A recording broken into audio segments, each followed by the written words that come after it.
Diva FM presenta Made in Polesine, la rubrica settimanale che racconta le eccellenze del Polesine. In studio Leandro Maggi e Davide Stefanelli.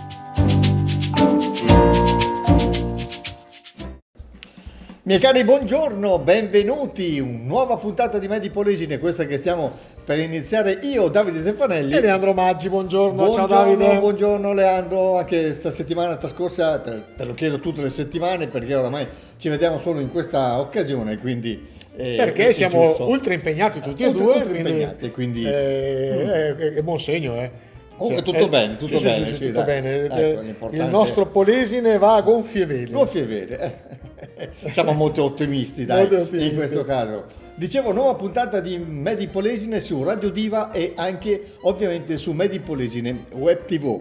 Andiamo subito con i titoli, cosa dici? Vai. Possiamo partire. Vai. Allora, primo titolo, CNA progetto ITS, Romea Killer.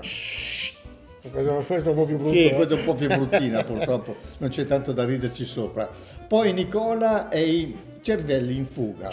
Ancora Bau Martino. Questo sono un titolo quasi una presa in giro. Poi ci rilassiamo dopo Romea Killer. Ecco, esatto, sì. Poi ultimo, ma non ultimo, i ricordi del 1951.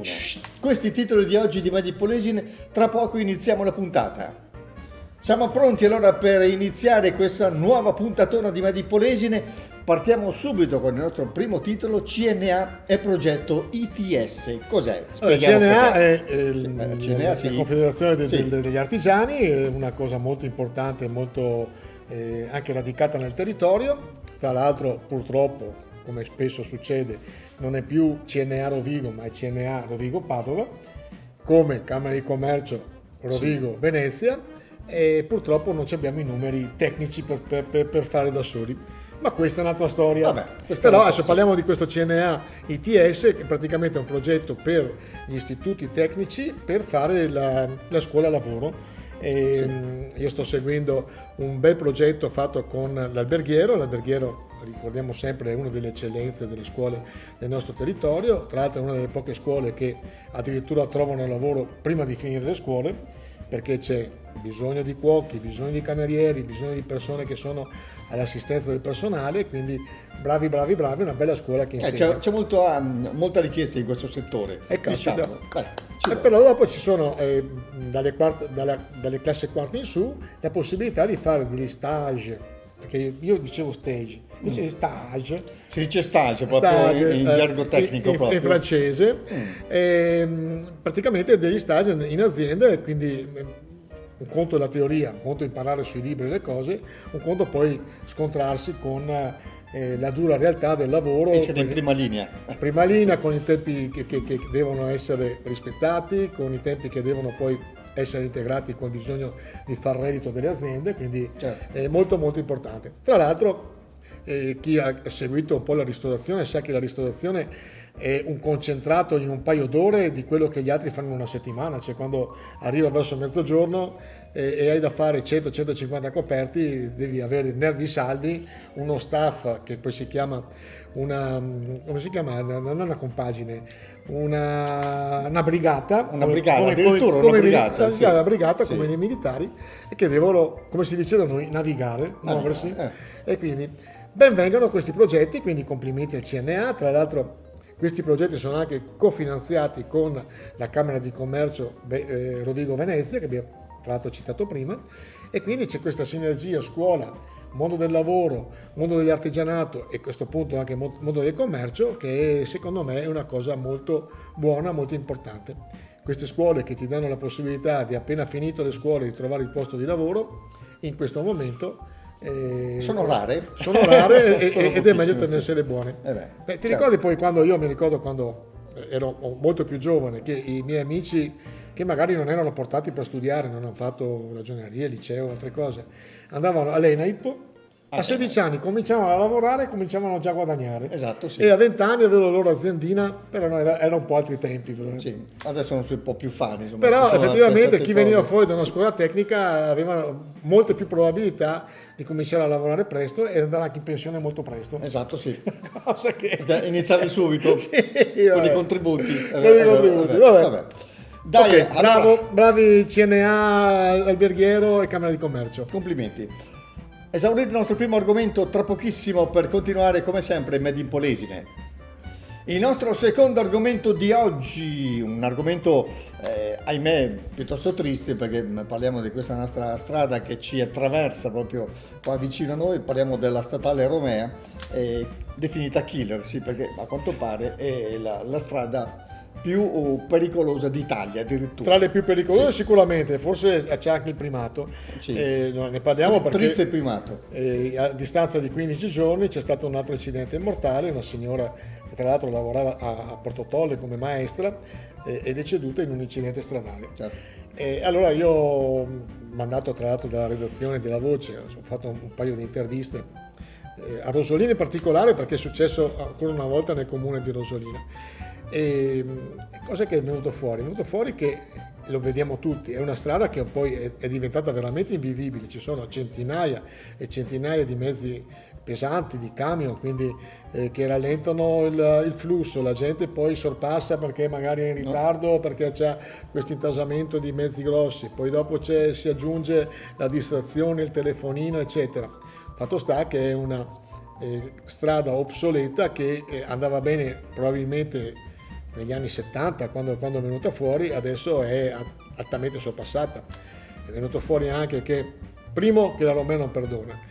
E un'altra riflessione che ha fatto un signore che ho intervistato, il problema è che non è che non si conosca questa strada, perché purtroppo le persone che sono decedute è tutta gente del posto ultimamente. Quindi anche questo è un po' un gente che paradosso. frequenta anche Sì. abbastanza spesso questa strada. Quindi forse esatto. anche l'abitudine ti dà, sai, quando sei abituato a fare una cosa ci dai un sopra, come diciamo noi. Esatto, e poi dopo invece ti e castiga. poi dopo ti castiga perché la Romea non perdona.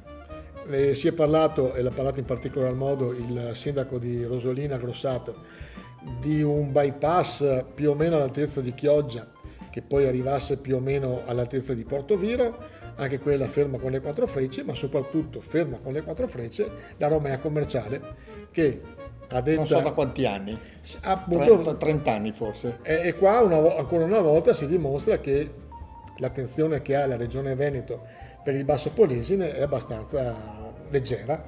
Non siamo proprio i figli più amati di questo, perché ricordiamo che hanno fatto una pedemontana, hanno fatto tutte le varianti nella tangenziale di Mestre, hanno fatto questo, hanno fatto quest'altro. La Romea, che ricordiamo è l'unica strada che congiunge in maniera veloce Ravenna con Venezia, e lì stop, ferma, e noi che nate Camorregna, come si dice. Non so ancora cosa debba succedere perché insomma, venga presa una decisione in merito per questa statale Romea, che veramente non ce la fa più a sopportare il traffico, soprattutto come dicevi tu, il traffico pesante, quello, Sì, tra l'altro, quello micidiale veramente. Non c'è neanche un'alternativa, non c'è né l'alternativa di autostrada né l'alternativa di una strada ferrata. Quindi Venezia-Ravenna è un buco nero, con questa unica strada che, come ripeto, è diventata vecchia, che non ce la fa più a mantenere il flusso di macchine e di camion che passano, e quindi dobbiamo abituarci a queste tragedie purtroppo. Vabbè, Ok. quindi appello. Noi l'abbiamo detto, l'avevamo già È una vita che lo diciamo, lo dicono tutti. detto in tantissime altre occasioni, sempre da questi microfoni, però nessuno, a quanto pare, si mette in carreggiata. Sai cos'è? Parliamo di strada per risolvere questo problema. Il numero che mi viene in mente sempre, 250.000, che sono 250.000 gli abitanti della provincia di Rovigo. Sì. Non fa comodo a nessuno. Non hai peso politico perché non riesci a votare dei parlamentari perché siamo in pochi. Non hai peso politico perché non c'è tanta gente che vota, eccetera, eccetera, eccetera. E siamo qua. C'è da dire comunque che la statale Romea, oltre alla provincia di Rovigo, copre anche Padova, Venezia, Ferrara, quindi non siamo solo noi, in questo caso, i malcapitati. Questa è una situazione che veramente non si riesce a spiegare, è difficile spiegare questa cosa. Ci sentiamo tra poco per continuare Made in Polesine.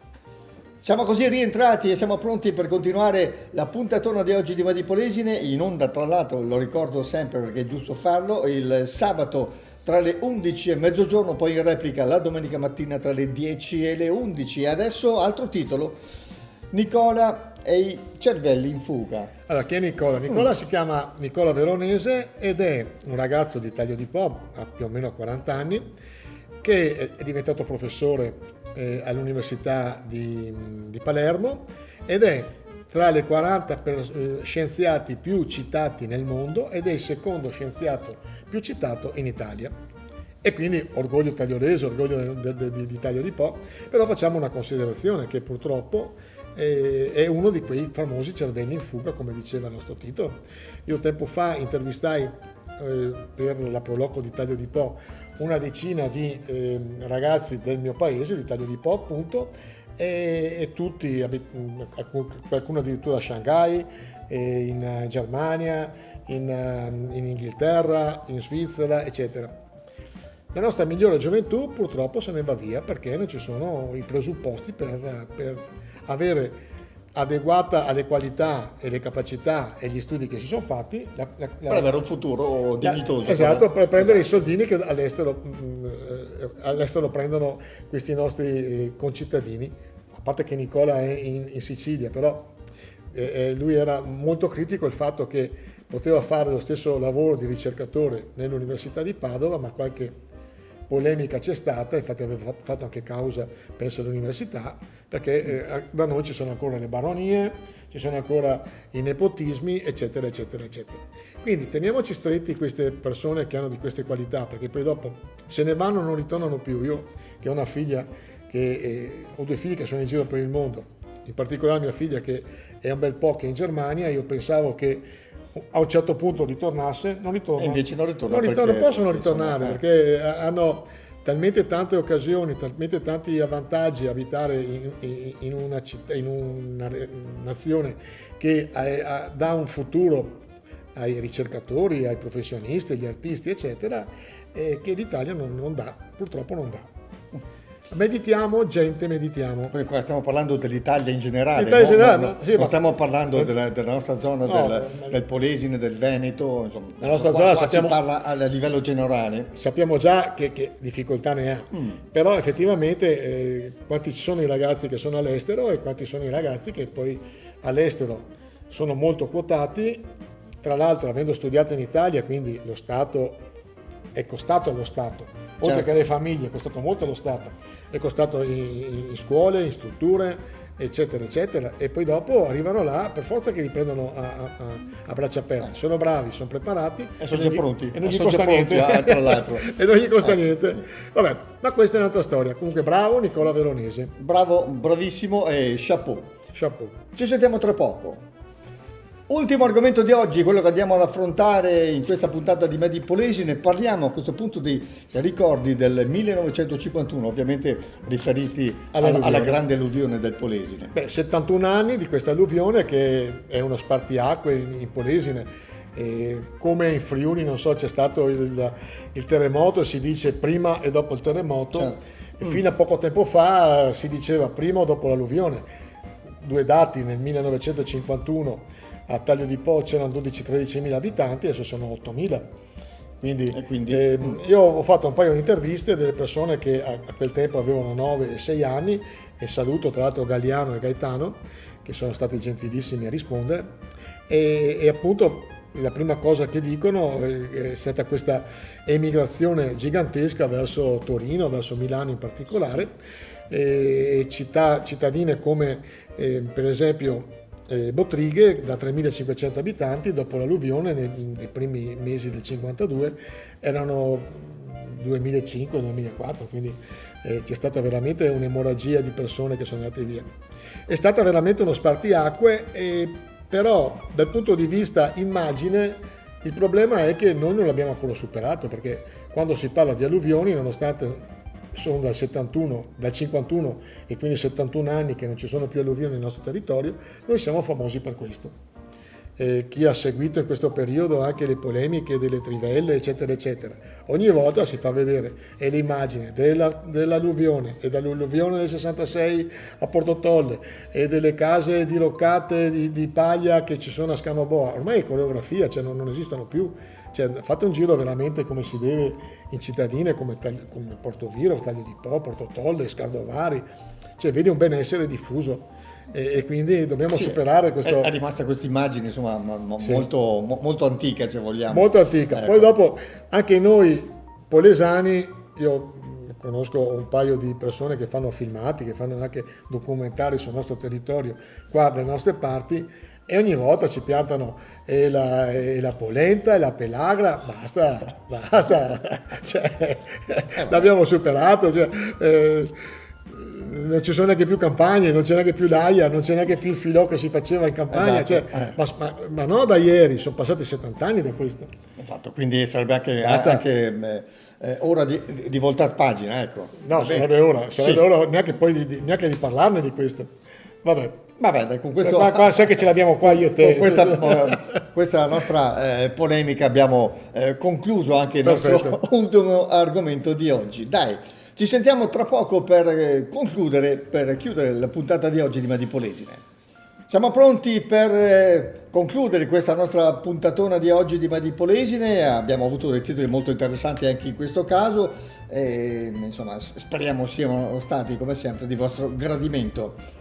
Con questo cosa facciamo? Salutiamo, ringraziamo i nostri ascoltatori di Radio Diva, i nostri video ascoltatori, quelli di Madi Polesine. Ci potete guardare ovviamente quando volete e ovunque voi siate. Ma posso dire una cosa al volo? Ora, dimmi. Che leandromaggi.com Sì. è il primo media della provincia di Rovigo ormai da un mese. C'è un bel... Posso tirarmelo un pochino? Sì, è giusto così perché insomma, il tuo impegno è veramente si vede, profondo. Quindi, primo media. Ci metti l'anima, veramente. Vabbè, Grazie del complimento. Sì, vabbè. Quindi applausi, un chapeau al nostro, Me li faccio anch'io. al nostro Leandro Maggi. Ci sentiamo comunque la prossima settimana per una nuova puntata di Madi Polesine qui su Radio Diva, appunto, e anche su Madi Polesine Web TV. Da parte mia, Davide Stefanelli e Leandro Maggi, l'augurio di un buon fine settimana, numero uno, eccolo qua. L'augurio di un buon fine settimana, il nostro countdown 3, 2, 1, chapeau, ciao a tutti. Diva FM presenta Made in Polesine, la rubrica settimanale che racconta le eccellenze del Polesine. In studio Leandro Maggi e Davide Stefanelli.